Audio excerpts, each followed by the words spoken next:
আসসালামু আলাইকুম। আলহামদুলিল্লাহ, আজকে আমাদের মাশরুমের সিলিন্ডারগুলোকে নতুন ঘরে রাখছি, যেখান থেকে এগুলো থেকে মাশরুম বের হবে। তো তার জন্য আমরা ঘরটাকে ভালো করে পরিষ্কার করে নিচ্ছি, যাতে কোনো ধরনের রোগ জীবাণু না থাকে এবং আমাদের মাশরুমে যেই রোগগুলো হয়, black fungus, green fungus, yellow fungus, এগুলো থেকে বাঁচা যায়। তার জন্য আমরা ঘরটাকে ভালো করে পরিষ্কার করে পানি দিয়ে ধুয়ে নিচ্ছি, যাতে করে কোনো ধরনের রোগ জীবাণু আক্রমণ করতে না পারে। তার জন্য আমরা ব্লিচিং পাউডার 10 লিটার পানিতে ভালোভাবে মিশিয়ে পুরোটা ঘরে স্প্রে করে দেব, যাতে করে কোনো ধরনের ছত্রাক, যেগুলো আমরা আগে ওই ঘরে মাশরুমের প্যাকেট রাখছিলাম, তো ওইগুলোতে কি কয়েকটাতে ব্ল্যাক ফাঙ্গাস আক্রমণ করছিল, তো ওই জীবাণুটা যাতে ধ্বংস হয়ে যায় তার জন্য আমরা পুরোটা ঘরে ভালো করে এই যে ব্লিচিং পাউডার মিশ্রিত পানিটা স্প্রে করে দিচ্ছি। দেখতেই পাচ্ছেন আমরা কীভাবে স্প্রে করছি। ফ্লোরে পুরোটা ঘরে বলতে ফ্লোরে বলেন, দেওয়ালে বলেন, সব জায়গায় আমরা স্প্রে করে দিয়েছিলাম, যাতে করে কোনো ধরনের রোগ জীবাণু না থাকে।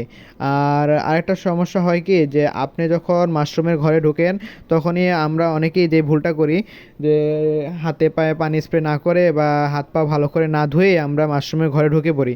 তারপরে কি হয়, এই যে আমাদের শরীরের সাথে রোগ জীবাণু থাকে বা আমাদের মাধ্যমেই ব্ল্যাক ফাঙ্গাস, ইয়েলো ফাঙ্গাস এই মাশরুমের প্যাকেটগুলোতে ছড়ায় আর আমরা ক্ষতির সম্মুখীন হয়।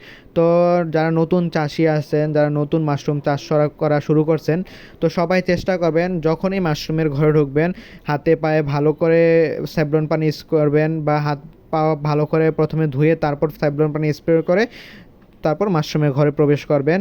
আর মাশরুমের ঘরে কখনোই আপনি বাইরের যে জুতাগুলো ইউজ করেন, তো এইগুলো নিয়ে ঢুকবেন না। আপনি মাশরুমের ঘরের জন্য একটা আলাদা স্যান্ডেল মাশরুমের ঘরের ভিতরে রাখবেন, বা আপনি যে বাইরে স্যান্ডেলটা ইউজ করেন সেটা বাইরে রেখে খালি পায়ে হাতে পায়ে ভালো করে স্যাভলন পানি স্প্রে করে আপনি মাশরুমের ঘরে ঢুকবেন। তাহলে কি হবে, আপনার যে ক্ষতির সম্মুখীন হবেন, black fungus, green fungus, yellow fungus, এগুলো আপনার আক্রমণ না করতে পারলে আপনি লাভবান হতে পারবেন।